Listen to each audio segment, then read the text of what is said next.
নতুন একটা ব্লগে আপনাদের স্বাগত জানাই। আমি তোমাদের অনিষ্কা। আজকে দেখাবো আমি সারাদিন কি করছি। এই যে দেখো বন্ধুরা, আমার আম্মার মা কিন্তু এই যে আমার আম্মা আছে, এই যে আমার সোনা মা। আমি কিন্তু কালকে একা একা এসেছিলাম, মানে মেয়ের সঙ্গে, মানে পিমনির সঙ্গে এসেছিলাম। আমার কিন্তু কোনো কান্না পাইনি, আর মা সে বাড়িতে নাকি কেঁদেই দিয়েছে। বন্ধুরা, আমাদের কিন্তু লাঞ্চ হয়ে গেছে। লাঞ্চে কি খেয়েছি জানো তো?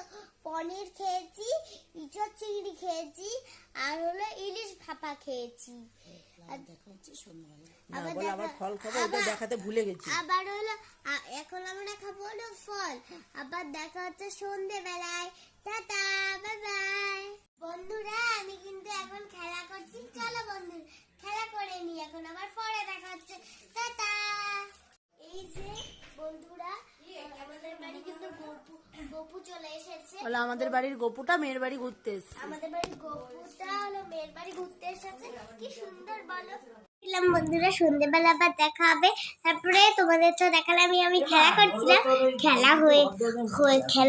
খেলা হয়ে যাওয়ার পর না, তারপরেই না আমি তারপরে না সুন্দর করে রেডি হয়ে গেলাম। মেয়ের বাড়ির পাশেই একটা কীর্তন হচ্ছে, কীর্তন দেখতে। এই যে আমার আম্মা হলুদ শাড়ি পরে রেডি, এই যে আমার মা সোনা মা রেডি পুরো। চলে এখন আমরা বেরানো যাক। টাটা।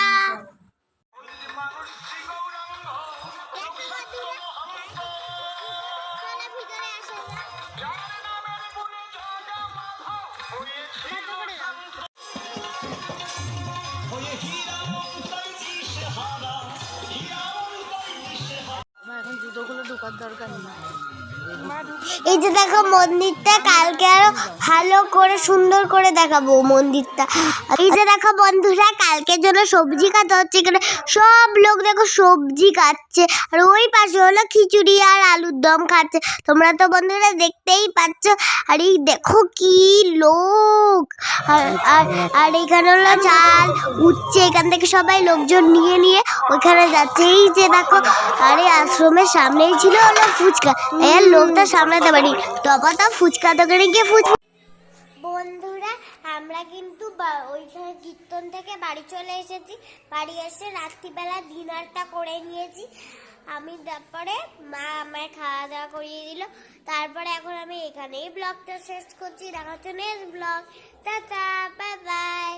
তোমরা ভালো থেকো, সুস্থ থেকো, আর আমার পাশে থেকো।